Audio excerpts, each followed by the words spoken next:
may need to accept that, the unmute function. Oh, I got Oh, it. there you go. Thank you. Yes, when are the restaurants, the gyms, and the nail salons slated to reopen in Orange County? Again, right, there's no specific date for that to happen. You know, the governor has set out the guidelines and the different phases. Right now, Orange County's in phase 2. You know, as we kind of move forward, right, and things get better and we start to see the numbers decline, more things will start to open up. You know, but I can't give you a date right now as to say like, hey, on this date, things are going to open up. Because I don't even think the county doesn't even have that information yet. And really it's the state and the county is going by the state guidelines, and it's really the state is the one who is controlling this. And so as soon as, you know, like I said, again, the governor has let out guidelines of the different phases, what needs to be made, what goals need to be hit in order to move into the different phases. And, you know, right now that we're just kind of going there, right? The numbers there in Orange County are still rising as far as the number of cases that we're having. So look, again, right, I want to get out there. I want to be able to, you know, to be able to do things. And I have, like I said, 6-year-olds that want to be able to go to the park, but you know, we need to make sure that our hospitals are going to be capable to meet any demand of patients that are coming in. The number of cases are still rising. And so, you know, and as we move to, right, we were going to just have to hit these goals before we can move into the next phases. But I cannot give you a date as to like to say like it's going to happen on this date.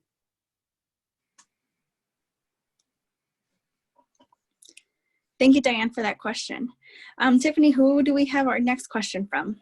We have a screen named Glenn. I'm going to go ahead and unmute you. And you may need to accept. There you go. Okay. You can go ahead, Glenn.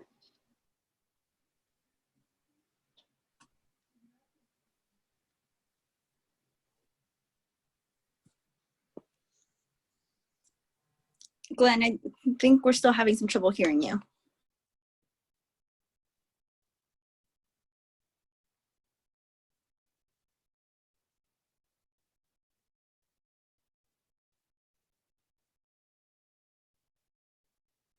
Glenn, if you're unable to ask your question at the moment, we can come back to you. And we'll move on to another individual who asked a question. I believe we have Yesenia, and I'm going to unmute you right now. And you may need to accept the unmute. There you go. Hi, Mr. Gilbert. This is Yesenia. I'm a registered nurse. I went to the dentist today, so they took my tooth out and my face is swollen. So I'm embarrassed to show you know, I have a gauze in my mouth. I'm part of a task force here in the Buena School District. I'm an only parent.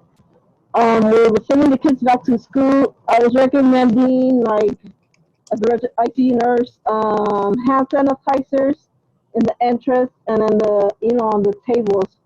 Are there any state recommendations that you guys are recommending for the schools that I can also add to this meeting that we have every Thursday? You know, Yesenia, I really had a tough time hearing you. You had a lot of static on that question. Did any of the staff get that? Oh, let me see. Is it hard to fix it? Oh, let me see.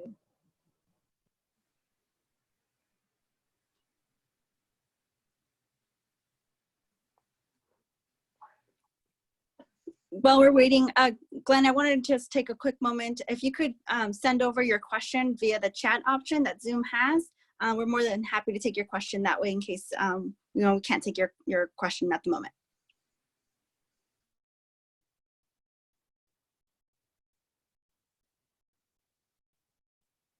Can you hear me now? I can hear you Yeah. now. Okay, sorry about that. Hi, Mr. Cisneros. This is Yesenia. I'm a registered nurse. I'm an ICU nurse. I went to the dentist and they took my 18th tooth out here. Mm. Well, this is one tooth, but it's swollen my face, so I put a face mask. I'm part of the task force here in Buena Park for the schools when they go back to. I'm the only parent on the force when they go back to school. I recommend the hand sanitizers when they go in, and for the entrance, and hand sanitizers for the tables.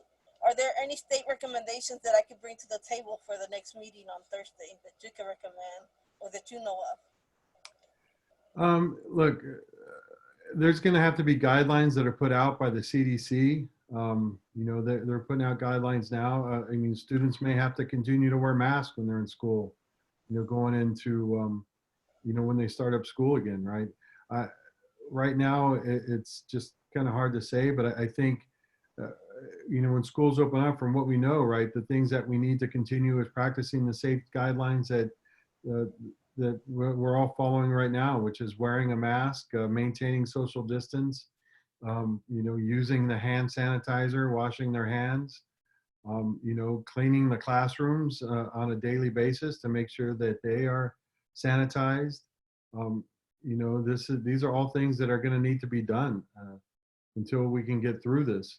And but you know, those are the things that are going to have to be done and continuing to have to be done until we're able to find a vaccine and to find a treatment that'll help us get back to the normal that we knew.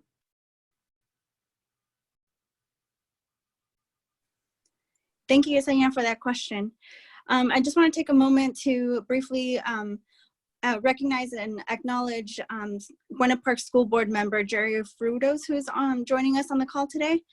School Board member, thank you so much for joining us and for today's town hall here in Buena Park. Tiffany, who do we have next for a question? Okay, we have a question from a constituent who asked, do you think there will be layoffs for local civil servant employees? My neighbor works for the city of Buena Park, and I was wondering. He's a young man with a house and a family, and getting laid off for a long time would be very bad for them.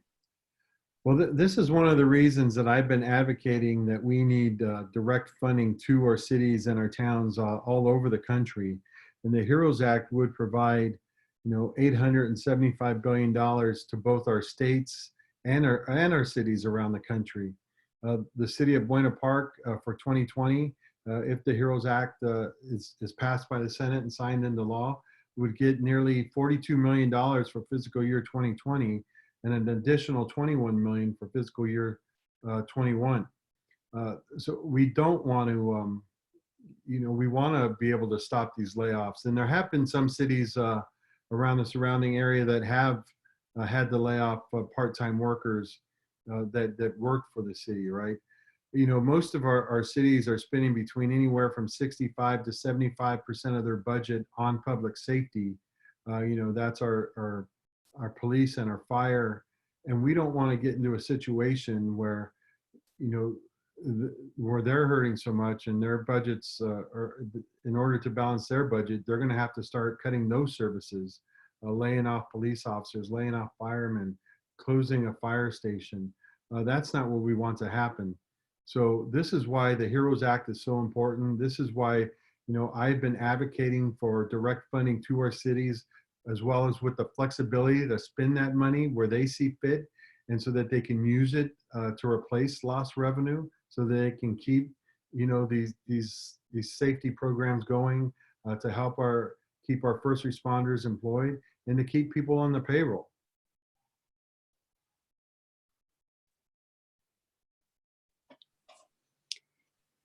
Thank you so much for answering that question as well, Congressman. Additionally, I wanted to take another moment to briefly acknowledge and recognize as well School Board member for Centralia School District, Norma Martinez. Norma, thank you so much for joining us today. And Tiffany, who do we have for our next question? Oh, sorry, that was actually Superintendent Martinez.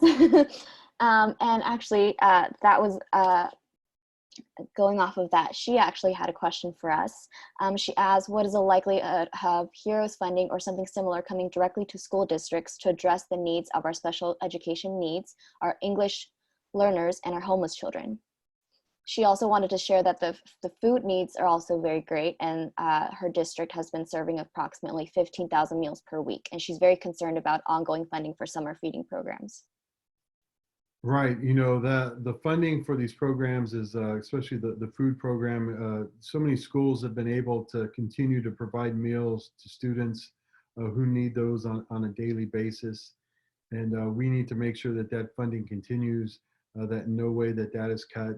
And you're probably going to start to have to feed more children as well as this kind of continues and goes on. So we need to make sure that that funding is there.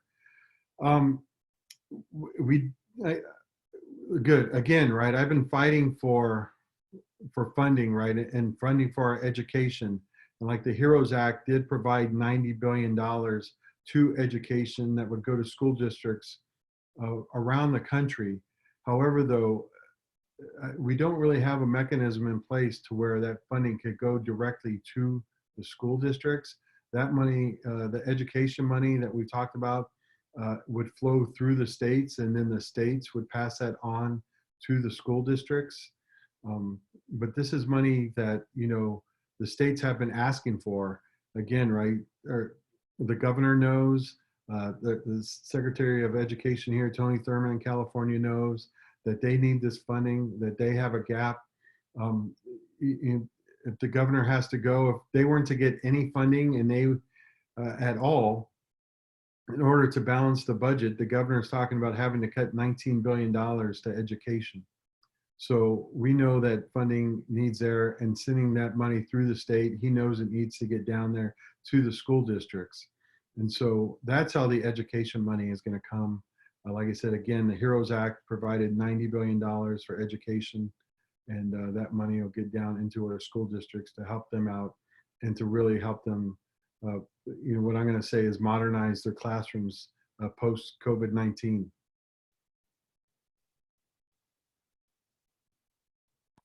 Thank you, Superintendent Martinez, for that question.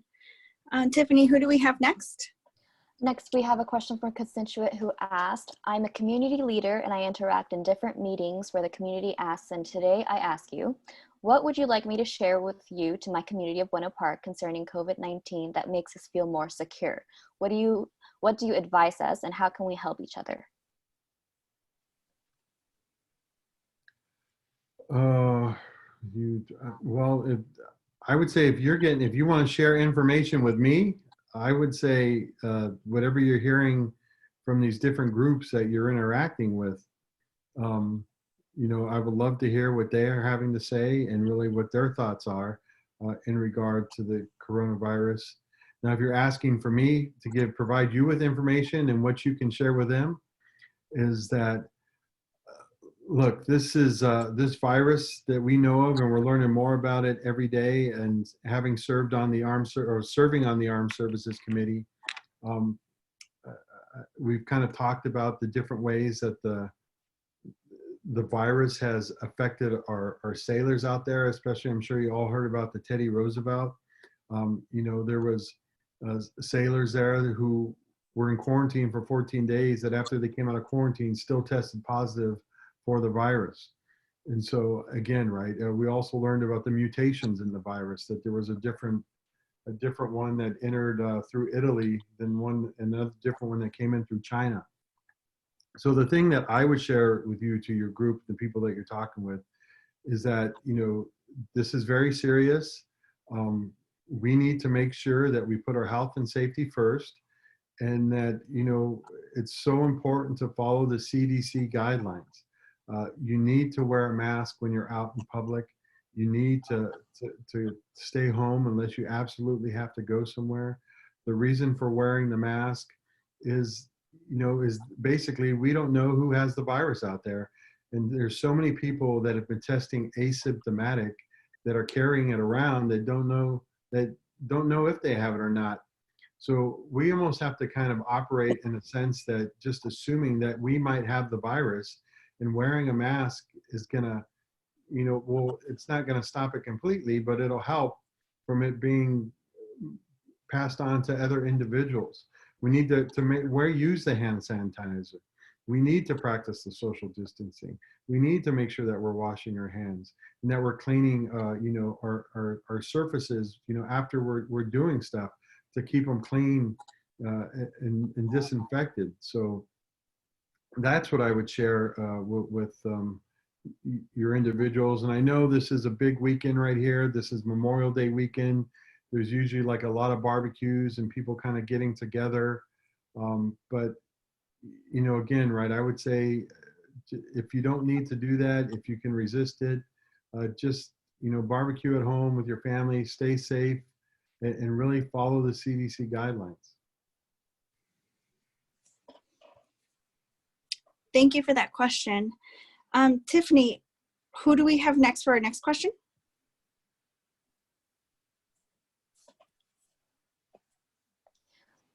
Let's see. We currently have a question, and let me go ahead and.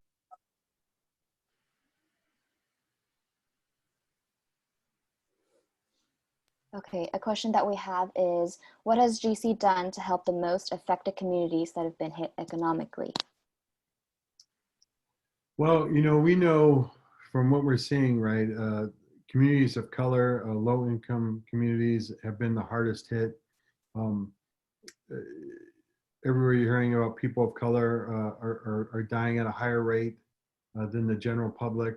And our Indian community, especially, I'm sure you've all heard the news about what's going on in the Navajo Nation and really how hard hit that's being hit. What we did in the HEROES Act did provide resources to those most affected communities that would send money to them to help them out and to really make sure that we are taking care of those individuals. We're continuing to help those areas. There's a lot of resources going right now to help small businesses and to really focus on minority businesses of color that need support so that we can help those minority-owned businesses, those women-owned businesses, those veteran-owned businesses. There was money there that was provided to help those businesses. But really, you know, this is something that's just kind of been going on for a long time, right? And really, you know, when you look at the data and you look at the information, communities of color, low-income communities their health overall has always been less and worse off than the general public. They're more typical to have diabetes. They're more likely to have high blood pressure. These pre-existing conditions that make them more susceptible to when, if they catch the virus, to it being more damaging to their health. And so, you know, long-term, right, we're going to need to make sure that we provide affordable and quality health care. This is why the Affordable Care Act is so important, and why I've been advocating that we need to not only keep the Affordable Care Act, but to support it and plus it up and to help it and not get rid of it and not take, you know, insurance away from nearly 30 million people. You know, people deserve, you know, healthcare is a right. It shouldn't be a privilege. You know, it's something that everybody should have. And so we need to make sure that we provide that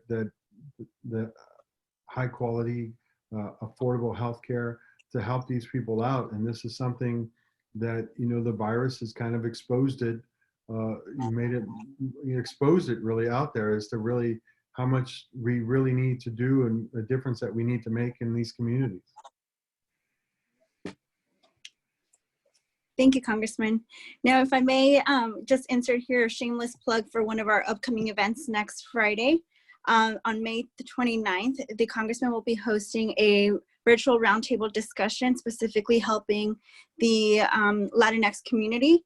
And the discussion will also include representatives from Unidos US and from CHIRLA to provide resources for our Latinx community, whether they be homeowners, small businesses, owners, or even those who are a part of the gig economy as well. So please look out for our Facebook events and on our website for more information on that upcoming event. Now, Tiffany, who do we have for our next question? We have another question from a constituent who asks, is there any discussion on citywide internet or low-cost options for families trying to support their students during distance learning? They're especially aware that there is a possibility that distance learning may continue through summer and even into the following school year.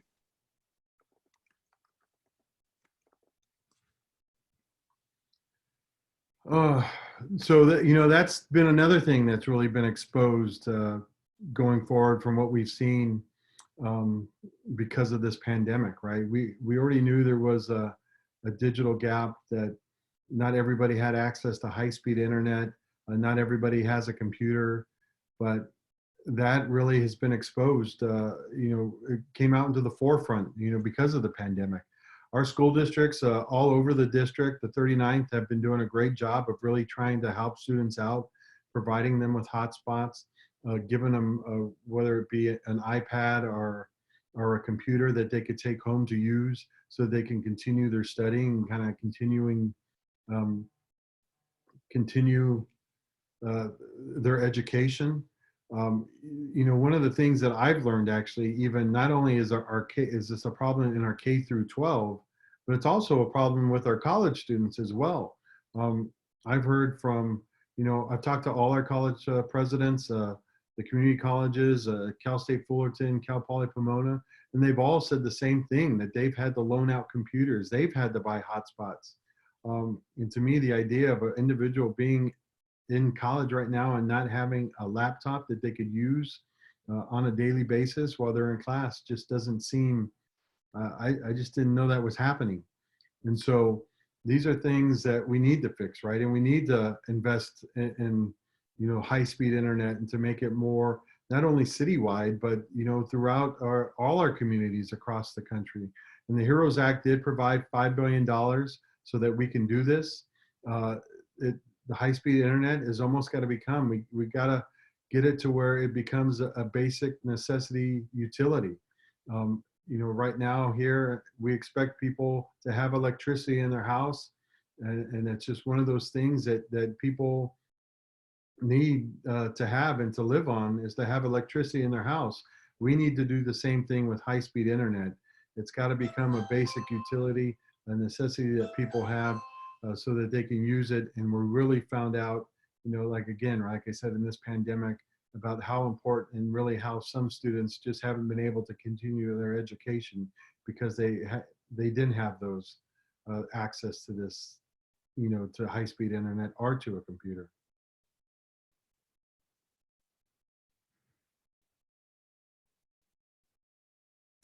Thank you, Congressman. Who do we have up next, Tiffany? We have another question from a constituent, but before then, I just want to remind everyone that you can go ahead and raise your hands using the raise hand function on Zoom to ask any questions, to ask a question to the Congressman personally. I know maybe this group is a little shy, but good, just putting it out there. Let me remind you once more, if you click on the participant tab on the bottom of your screen, a window will pop up showing a raise hand button on the bottom right of that new window. And if you're on a phone, click on more on the bottom right of your screen, and the window should pop up with the option to raise your hand. Next question is from a constituent named Hal. What is the intent of Congress in the passage of the Emergency Injury Disaster Loan, or EIDL, program for nonprofit organizations? Well, thank you for that question.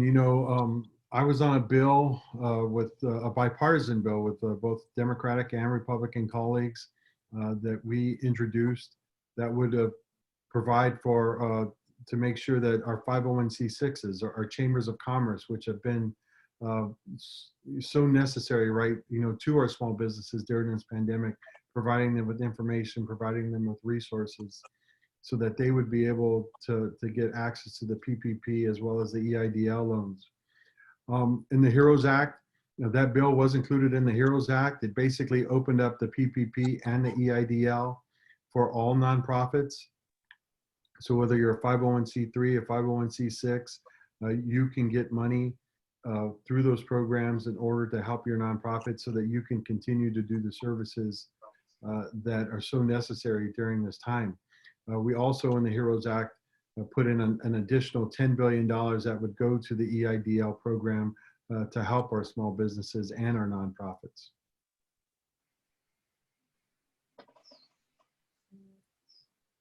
Thank you, Congressman. Looks like we have a few more questions trickling in. Tiffany, next question. The next question we have from our constituent is, since many people are unemployed, is there going to be a program for those who have trouble paying their rent and could end up homeless? So there is and also in the HEROES Act, there's a lot of stuff in the HEROES Act. I really advocated for it because of the money that was going to be able to go to our cities and our states. Over $875 billion would help them out. But there was $175 billion as well in the HEROES Act that would help out, renters and also assist landlords or mortgage, to help those with their mortgage payments. So there is money in this package. We need to make sure that we can keep people paying their bills. We need to provide this assistance. I know a lot of families are hurting right now. Families have been laid off of work. And so we need this help. And, by helping those individuals pay the rent, we are also helping those landlords as well so that they can make their mortgage payments. And so again, right, there's $175 billion in the HEROES Act that would assist with this and provide assistance to both renters and homeowners.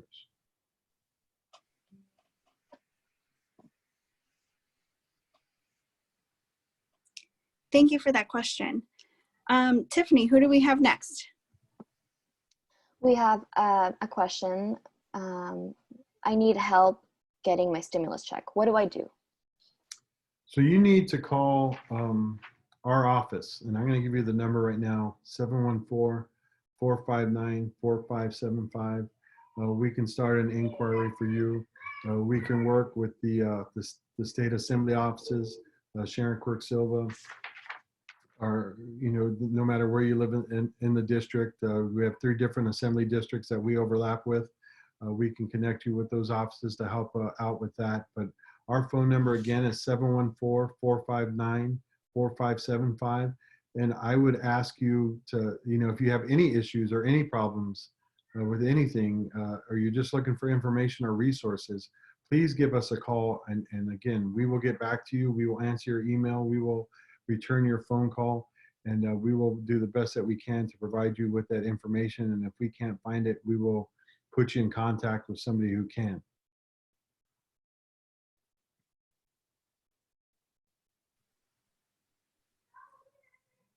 Thank you, Congressman. Tiffany, a few more questions I believe we have some time for. So go ahead with the next question. Okay, so the next question we have is, there was a constituent asking about the current statistic rate of new infections and deaths, and they would like to know where to get the most up-to-date information and some information regarding reopening plans. So, the county public health sites all have current information on what's going here locally. Also, if you're looking for more national numbers, you can also go to like the New York Times, which puts out good information. But as of today, in Buena Park, there's been 147 COVID cases that have people have been tested positive for COVID-19. Throughout the county, there's been 118 deaths. Like I said, those numbers are kind of continuing to rise. So, this thing, it's not going away yet, right? So that's all the more reason why we need to make sure that we continue to practice and follow the CDC guidelines.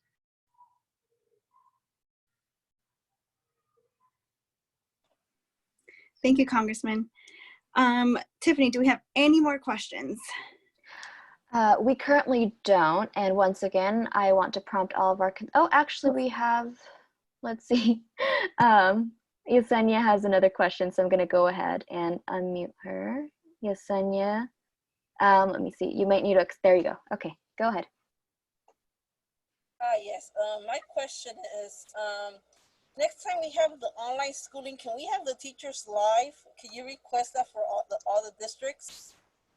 Like, to have them like, they left the packages, but as parents we were struggling because our 6th graders get like 8th, 9th grade math, geometry.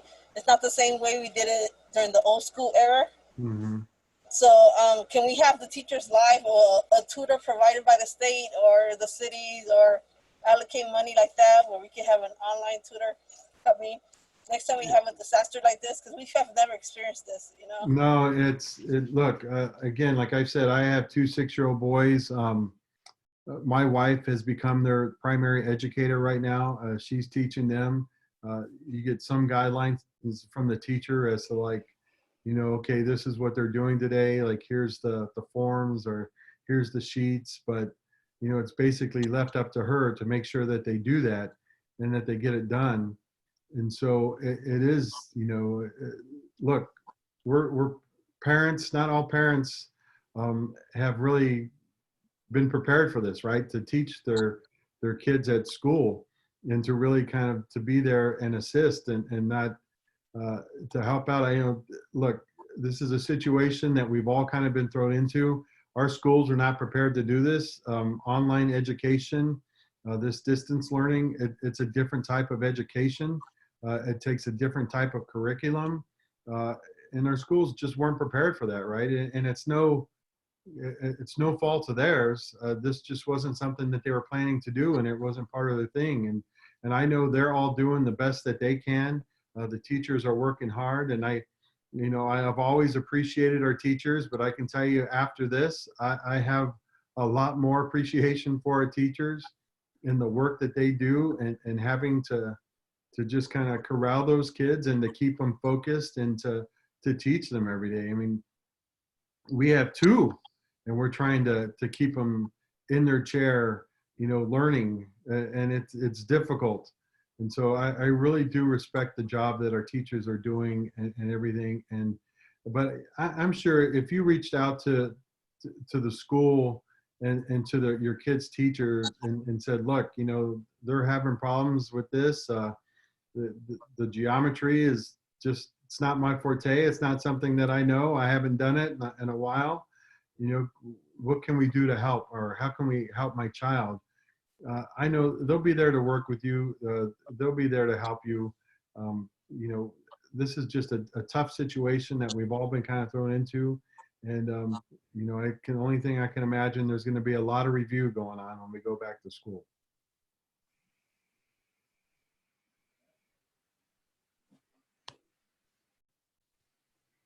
Great. Thank you so much for that question, Yesenia.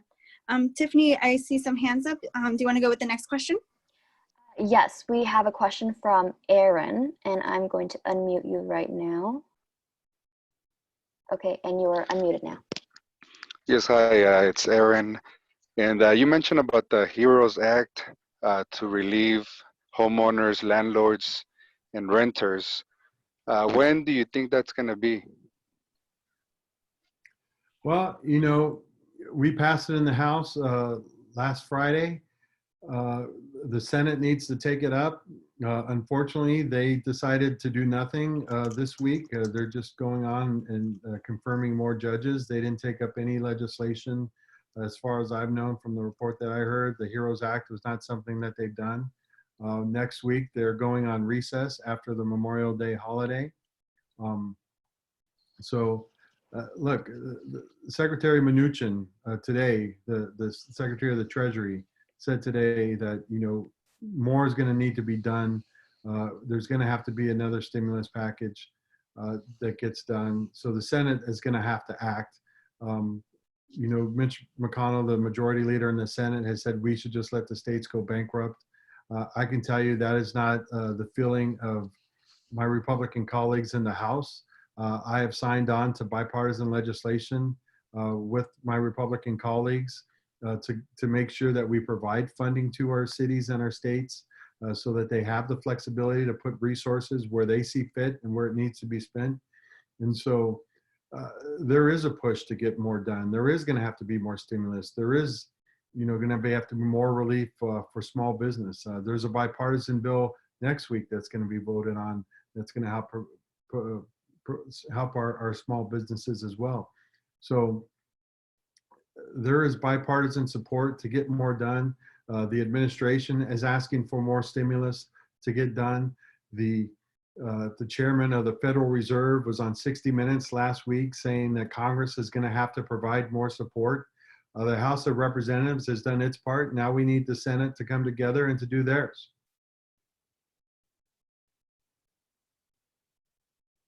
Thank you for that question. Now, looks like we have time for one more question. Tiffany, who will that be? We have a question from Board Member Frutos, and I'm going to unmute you right now. Go ahead. Hello, Congressman. How are you doing today? I'm good. How are you? Doing great. Thanks for asking. My question is, without relying on the HEROES Act and knowing that the governor cut down education, the budget for education, that's one of the first things that he cut down. And you touched about having students back in the classroom. How is it that we're going to keep them safe and keeping our teachers safe?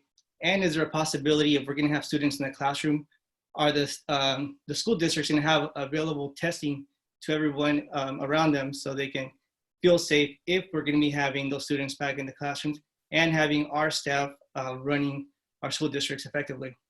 Well, that's another part of really moving into phase 4 is to make sure that we have the capability to test those, to give them frequent tests so that students and teachers can get tested and to make sure that everybody's safe. Businesses right now are checking people for symptoms. The Ford plant that President Trump visited the other day, when the workers walk into that plant, they're getting their temperature taken before they come in. They're being asked about any symptoms that they might have, and if they're not feeling well, they're told to go home. It's probably going to be the same situation for schools, but we are going to need to ramp up our testing program, and that's something that we've been doing and advocating for since the beginning. We have provided in Congress, billions upon billions of dollars so that this can get done. Orange County, like I said, we in the CARES Act, they got over $540 billion. They got an additional, $1 million. I'm sorry, 540. I keep saying billion, but I mean million. $540 million to help them out to do testing, to pay for COVID-related expenses, to expand their testing program, to buy PPE, to buy supplies. They got another $1 million, almost $1 million in the last package that was going to testing.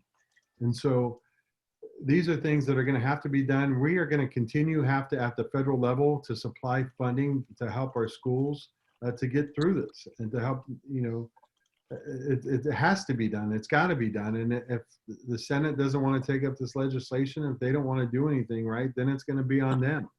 But we need to be, Congress's job right now at the federal level is to provide the resources so that schools, our local state governments, our local and our state governments could go out and carry out their missions and provide the services that are needed to the American people.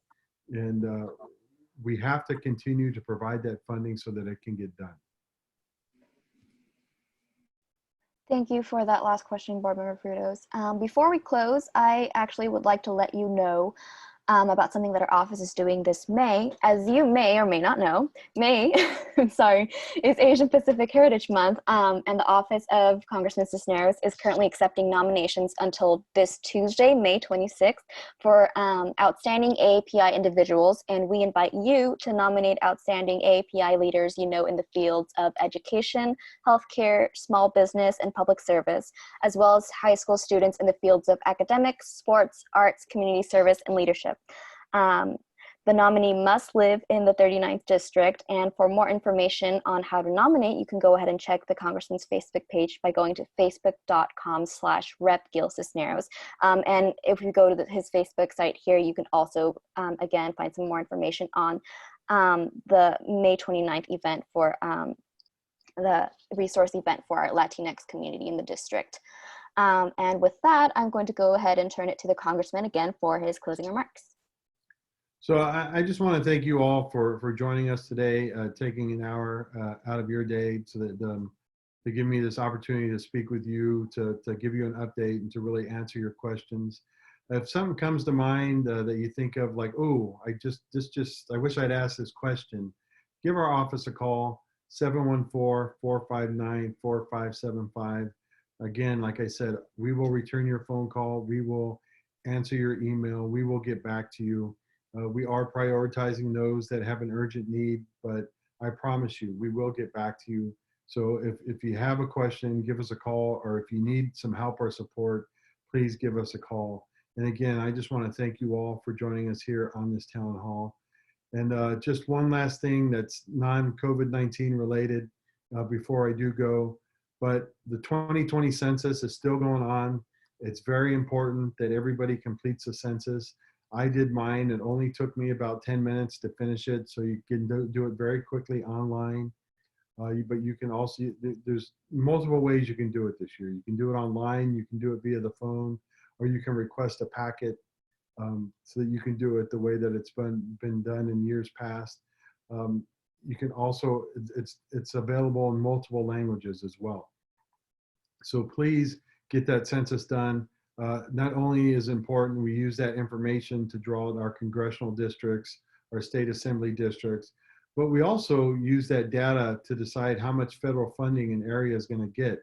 So if there's a program, whether it be Meals on Wheels or Head Start, and we're going to send federal dollars for that program, that amount that's going to be sent to the Buena Park area is going to be based on the 2020 census that was just done. So if we're undercounted, we're going to be underfunded.